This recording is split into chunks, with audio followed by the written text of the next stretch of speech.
여러분 안녕하십니까? 다음 달 3일 개천절 서울 시내에 10명 이상 참가하거나 집회 금지 지역에서 열겠다고 신고한 집회 건수는 80건이 넘습니다. 정부가 오늘 이 모든 집회를 금지하고 그럼에도 불구하고 집회를 강행할 경우 강제로 해산시키고 단순 참가자도 엄하게 처벌하겠다고 밝혔습니다.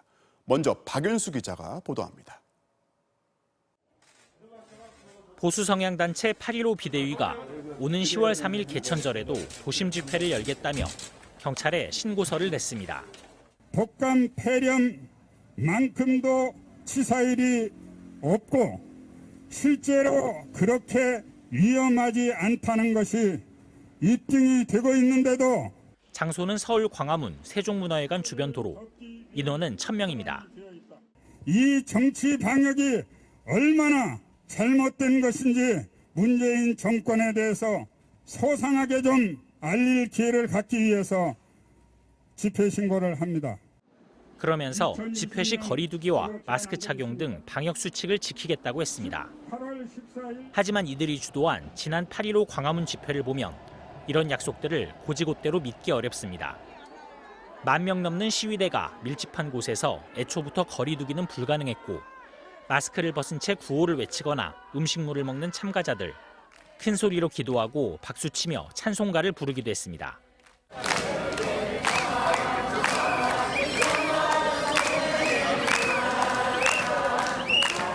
이날 집회 이후 코로나19는 전국으로 퍼졌고 관련 확진자만 585명에 이릅니다. 3차, 4차 연쇄 감염은 물론 사망률도 치솟았습니다. 정부는 이런 일이 반복돼선 안 된다며 개천절 집회에 엄정하게 대응할 계획입니다. 집회가 강행된다면 정부는 국민의 생명과 안전을 지키기 위해 법과 원칙에 따라 단호히 대응할 것임을 다시 한번 강조합니다. 우선 개천절 당일 서울 시내에서 10명 이상 모이는 87건의 집회를 금지했습니다. 집회를 강행할 경우 경찰 물리력을 동원해 신속하게 강제 해산할 예정입니다.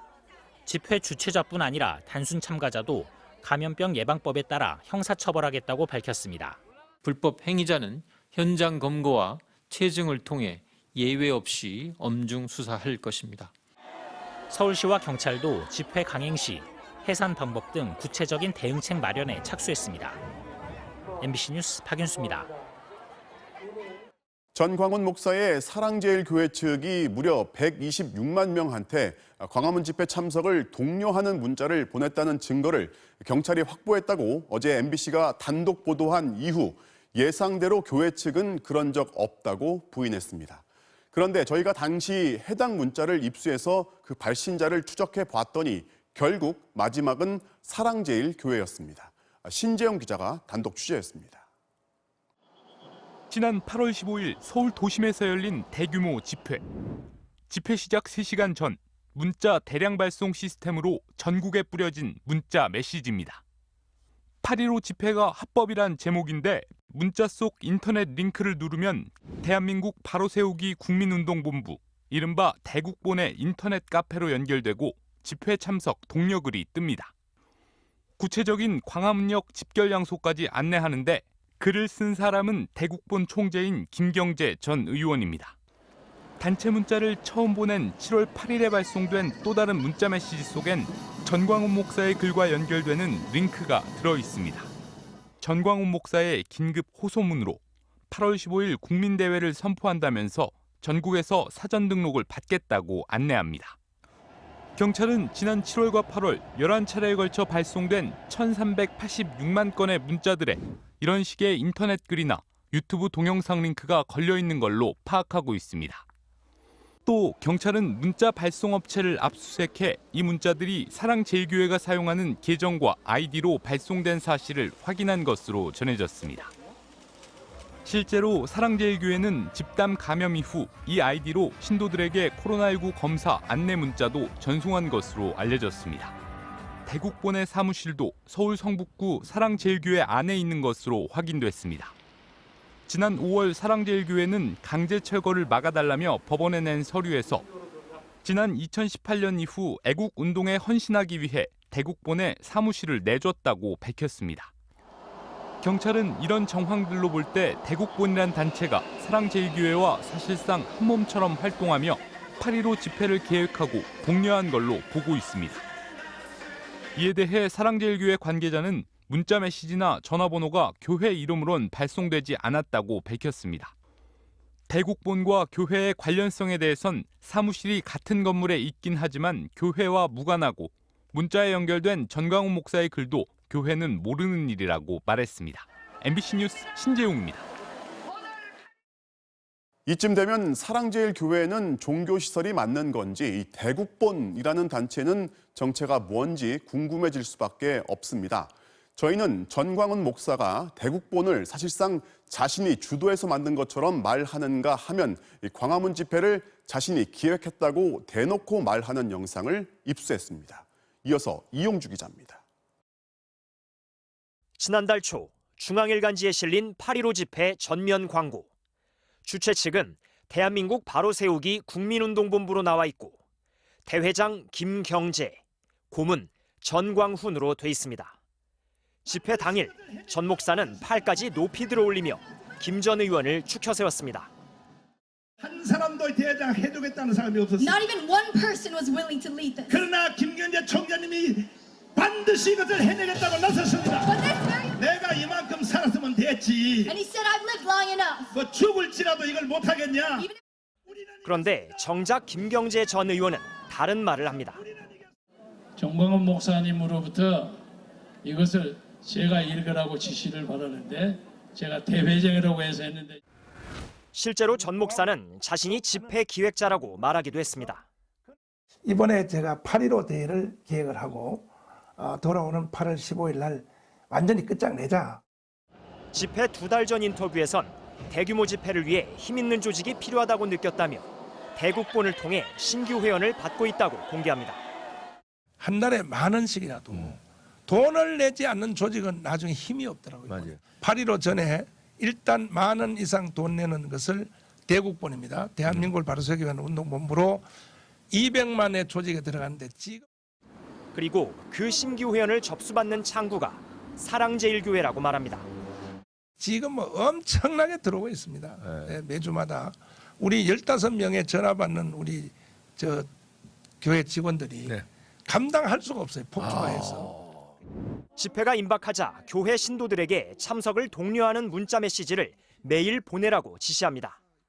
이걸 데이터베이스를 해서 중앙에다도 보고를 해주시면 주셔야 되고 각자가 그날 자기가 서명받은 것을 자기 핸드폰에 입력을 해서 하루에 한 번씩 메시지를 보내야 됩니다. 그러다 집회 사흘 전부터 사랑제일교회발 집단 감염이 확산되고 집회에 대한 비판 여론이 조성되자 말을 바꿨습니다. 저희 교회는 오늘도 이 자리에 한 명도 안 나왔습니다. 경찰은 전광훈 목사 본인에 대한 조사를 위해 법무부 등 관계부처와 구치소 접견 일정을 조율하고 있습니다. MBC 뉴스 이용주입니다. 오늘 발표된 신규 확진자는 113명, 어제보다 조금 늘었습니다. 좀처럼 두 자릿수로 억제되지 않는 상황인데요. 정부가 추석 기간에 대이동이나마 억제하기 위해서 가급적 고향과 친지 방문을 자제해달라고 요청하는 한편 고속도로의 통행료 면제를 이번에는 하지 않기로 했습니다. 신정현 기자가 보도합니다. 집단 감염이 일어난 서울 신촌의 세브란스 병원. 현재까지 의료진과 환자, 간병인 등 모두 32명이 양성 판정을 받았지만 최초 확진자인 외부 협력업체 직원이 언제 어디에서 감염됐는지 여전히 모르는 상태입니다. 경기도 고양시에서는 일가족 8명이 무더기 확진됐습니다. 이 중 1명이 이달 초 간병하러 세브란스 병원을 방문한 적이 있지만 병원에서 코로나에 걸렸는지 반대로 병원에 전파한 건지는 파악되지 않았습니다. 이처럼 감염 경로가 불분명한 환자의 비율은 최근 2주간 25.4%, 신규 환자 4명 중 1명꼴입니다. 지난달 초 6%도 안 됐는데 지난달 말부터 20%대로 치솟더니 연일 최고치를 갈아치우고 있습니다. 이런 상황이 유지되고 있다는 것은 지역사회에 상당한 수준의 그 잠복된 감염이 존재하고 있다는 것을 상정할 수밖에는 없습니다. 산발적 감염 사례도 계속 나오고 있습니다. KBS 직원 1명이 확진 판정을 받아 여의도 본관 건물 전체가 긴급 방역에 들어갔고 외주 PD가 확진된 YTN은 상암동 사옥 6층을 폐쇄했습니다. 서울 강남의 마스크 유통업체에선 확진자가 7명 추가돼 누적 환자가 20명을 넘었고 경기 고양시의 한 정신요양시설에서도 새로운 집단 감염이 확인됐습니다. 방역당국은 이런 상황에서 추석 연휴 때 대규모 이동을 할 경우 재확산 위험이 크다고 판단하고 우선 이동량 자체를 줄이기 위해 9월 30일부터 10월 2일까지 사흘간 고속도로 통행료를 받기로 했습니다. 2017년부터 명절 기간 동안 면제되어 왔으나 금년에는 대규모 인구 이동에 따른 재확산 위험을 최소화하기 위해 유료로 전환하였다는 점. 또 지난 5월 초 황금 연휴와 여름 휴가철에 확진자가 급증했던 만큼 이번 추석 연휴 기간 지켜야 할 특별 방역 지침을 정해 다음 주 발표할 예정입니다. MBC 뉴스 신정현입니다. 중국 정부가 현재 개발 중인 백신을 10,000명 넘게 접종시켰더니 코로나19 감염 사례나 부작용도 없다고 합니다. 오늘은 아예 이르면 11월부터 일반인을 상대로 이 백신을 접종할 수 있을 거라고 밝혔는데요. 하지만 정작 중국 내 여론은 좀 더 지켜보겠다면서 신중한 분위기입니다. 베이징 김희웅 특파원이 보도합니다. 중국 보건당국 고위 인사가 이르면 11월부터 일반인을 대상으로 코로나19 백신 접종이 가능하다고 밝혔습니다.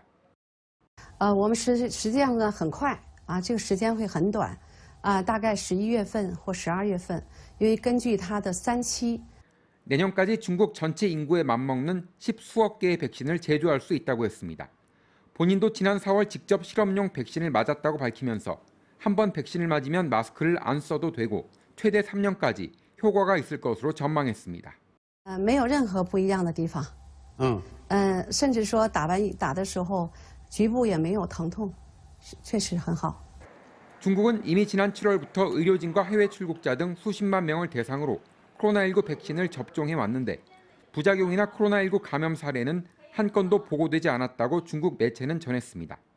아랍에미리트 정부도 중국 백신에 대해서 긴급 접종을 승인했고 의료진 등 3만여 명이 자진해서 접종받을 것이라고 밝혔습니다. 반면 미국과 유럽의 백신 상용화 계획은 주춤하고 있습니다.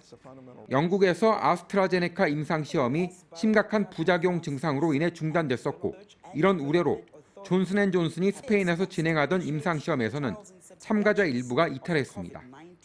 세계에서 가장 먼저 코로나19 백신 개발에 성공할 것이라고 빌 게이츠에게 낙점받았던 화이자. We expect to, by the end of October, normally, should be able to have enough events to say if the product works or not. 그러나 화이자 또한 피로를 호소하는 등의 경미한 부작용이 발생했다고 밝혔습니다. 그렇다고 중국 백신이 탄탄대로만 걸을 것 같진 않습니다. 지난해 11월 간수성 브루셀라병 백신 공장에선 부주의로 균이 퍼지면서 지금까지 3천여 명이 감염된 것으로 드러났습니다. 이 때문에 코로나19 백신 대량 생산 시에 관리가 제대로 될 것이냐는 우려도 나옵니다. 또 개발 초기와 달리 곧 접종이 시작될 거란 소식에 중국 내 반응은 신중해졌습니다. 지난 7월엔 97%가 백신을 맞겠다고 했지만 어제 저녁 실시된 여론조사에서는 좀 더 지켜보겠다는 사람이 더 많았습니다.